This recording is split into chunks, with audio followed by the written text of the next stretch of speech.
Καλησπέρα σας. Σήμερα θα παρουσιάσουμε ένα Glock 18, ένα όπλο παγκοσμίου φήμης. Στα χέρια μας συγκεκριμένα έχουμε την Airsoft έκδοση της εταιρείας WE, μια εταιρεία η οποία ειδικεύεται στις ρέπλικες τύπου Airsoft. Γενικά είναι μια αξιόπιστη εταιρεία με low budget αεροβόλα, τα οποία προτείνονται σε νέους αλλά και σε έμπειρους παίκτες.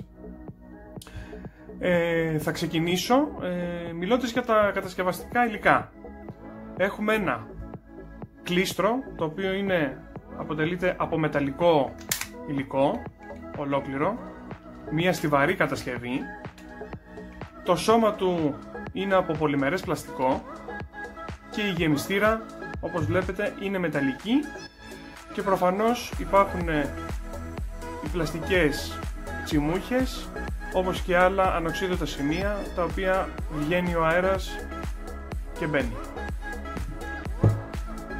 Μπορούμε να μιλήσουμε για τα πλεονεκτήματα αυτού του όπλου πάρα πολλές ώρες. Γενικά το Glock χαρακτηρίζεται για την ευκολία στη χρήση του. Είναι όπλο το οποίο το προτιμούν οι περισσότεροι που παίζουν Airsoft, κυρίως λόγω του όγκου του, λόγω του ότι είναι αυτόματο. Πιο συγκεκριμένα μπορούμε να πούμε ότι έχει μια σκανδάλη η οποία έχει άμεση σχετικά ανταπόκριση. Δεν μπορούμε να τη βρούμε αυτή τη σκανδάλη σε άλλα όπλα τύπου Beretta ή τύπου Walther, οι οποίες είναι πιο μεγάλες σκανδάλες με μεγαλύτερη απόσταση στη θέση ρήψης. Γενικά μπορούμε να δούμε μια άμεση ανταπόκριση της σκανδάλης που συνδυάζεται με το πολύ δυνατό ελαττήριο το οποίο παρέχεται από την WE. Μιλάμε για ένα ελαττήριο 100%. Σε αντίστοιχα μοντέλα άλλων εταιριών δεν βλέπουμε τέτοια ελαττήρια, βλέπουμε 80, 90 και 70%, γιατί φοβούνται οι άλλες εταιρείες να χρησιμοποιήσουν την τεχνολογία της WE που λέει ουσιαστικά ότι με το μεταλλικό κλίστρο δεν θα σπάσει ποτέ. Η Marui, ας πούμε, αυτό δεν το κάνει και γι' αυτό το λόγο το κατατάσσουμε στο πλεονέκτημα. Επίσης, έχουμε κάτι πάρα πολύ σημαντικό, η θαλάμη του αερίου. Βλέπουμε ένα όπλο το οποίο όλοι θα περιμένουν, ειδικά από άποψη γεμιστήρας. Θα μπορούσαμε να πούμε ότι χωράει 22 βολίδες, αλλά δεν μπορεί να ρίξει πάνω από 22 βολίδες. Μπορούμε να ρίξουμε έως και 44 βολίδες, ουσιαστικά δύο γεμίσματα, τα οποία κατά τη γνώμη μου και από την εμπειρία μου μπορούν να μας δώσουν τουλάχιστον για 2 με 3 με 4 παιχνίδια, χωρίς να χρειαστεί να ξαναγεμίσουμε με αέριο. Επίσης, έχουμε και κάποια προϊόντα της WE τα οποία τα προτείνει η εταιρεία. Εγώ προσωπικά δεν τα προτείνω, δεν πιστεύω ότι είναι ευκολόχρηστα. Τα έχω δοκιμάσει και φίλοι μου, αλλά από όσο καταλαβαίνω δεν είναι εύχριστα. Μιλάω για τις γεμιστήρες των 40 βολίδων και των 120 βολίδων, το λεγόμενο Drum Magazine. Το καλό με την όλη υπόθεση είναι ότι σε αυτό το όπλο το συγκεκριμένο της WE εφαρμόζει σίγουρα 22 και οι 40 βολών. Η Drum δεν εφαρμόζει γιατί δεν είναι της WE. Από εκεί και έπειτα, εάν αγοράσετε ένα τέτοιο τύπο όπλο με αυτή τη συγκεκριμένη γεμιστήρα που έρχεται μαζί στο πακέτο, σίγουρα και η καλύτερη λύση είναι να πάρετε μία, max άλλες δύο γεμιστήρες, ανάλογα με τον τρόπο που παίζει ο καθένας μας.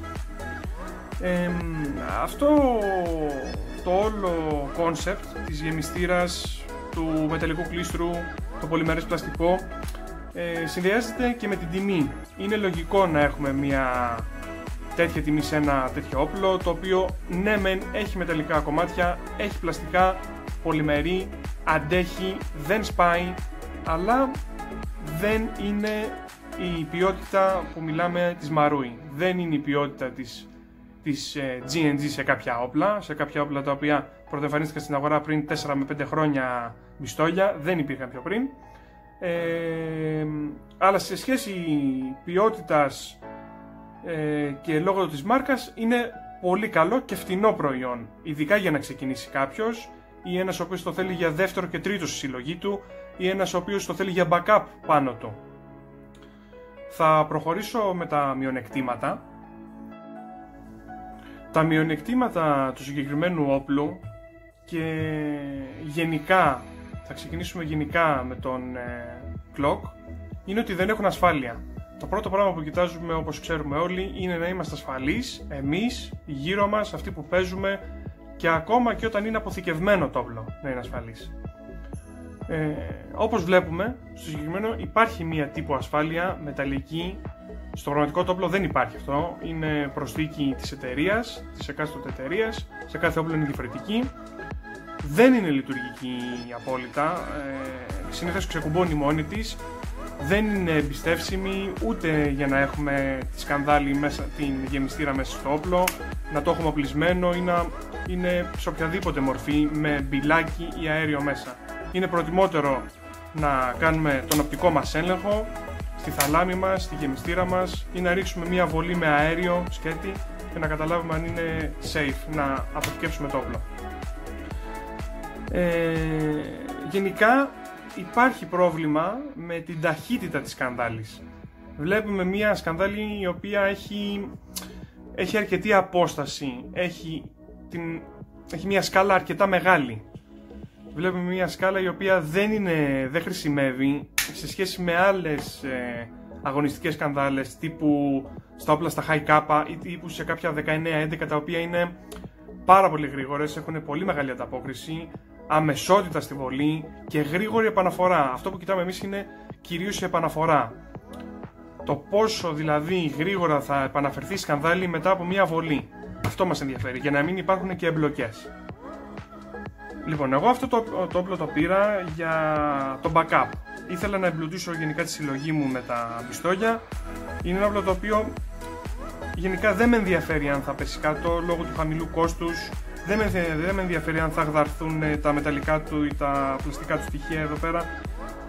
Είναι ένα όπλο το οποίο γενικά έχει φτηνά ανταλλακτικά, εύκολα ανταλλακτικά, μπορείς να τα βρεις σε όλα τα μαγαζιά της Αθήνας τουλάχιστον, αν μιλάμε για ανθρώπους που παίζουν στην πρωτεύουσα Airsoft.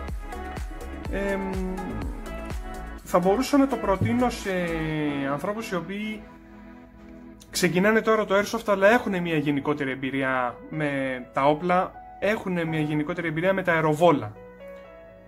Δεν μπορώ να το προτείνω σε γνώστες στο Airsoft, διότι δεν είναι επαγγελματικό, δεν είναι κάτι το οποίο απευθύνεται στο step up του όλου εξοπλισμού μας. Είναι ένα όπλο το οποίο είναι βασικό, πρέπει να υπάρχει, αλλά δεν είναι και απαραίτητο. Καταλήγω στο ότι αυτό το όπλο μπορούμε να το προτείνουμε σε κάποιους χρήστες οι οποίοι έχουν ξεκινήσει τώρα ή είναι στην αρχή που ξεκινούν και συνειδητοποιούν τι χρειάζονται ώστε να παίξουν Airsoft. Δεν το προτείνω για step up αναβάθμιση του όλου εξοπλισμού σας. Δεν είναι ένα όπλο το οποίο μπορεί να πάρει εσωτερικές αναβαθμίσεις και να λειτουργεί άψογα μετά. Δεν μπορεί να αλλάξει αέρια, λειτουργεί και από την εταιρεία με green gas. Το έχω δουλέψει εγώ προσωπικά με red gas. Δεν ανταποδίδεται, υπάρχουν προβλήματα που δημιουργούνται μέσα στο όπλο, δεν υπάρχει σωστή λίπανση και πάνω απ' όλα μιλάμε για το step up το οποίο θα το κάνουν άτομα στο Airsoft, όχι μόνο εμφανισιακά, δηλαδή να αλλάξουμε ένα κλίστρο, να αλλάξουμε μια λαβή, δεν αλλάζει κάτι σε αυτό. Το θέμα είναι η χρηστικότητα. Το θέμα είναι κατά πόσο μπορεί να λειτουργήσει περισσότερο ένα τέτοιο όπλο μέσα σε ένα χώρο τον οποίο παίζουμε Airsoft. Το πόσο ουσιαστικά θα χτυπήσει τον άλλον η μπίλια.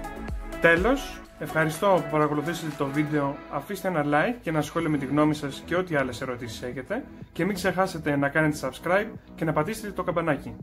Τα λέμε στο επόμενο βίντεο. Γεια σας!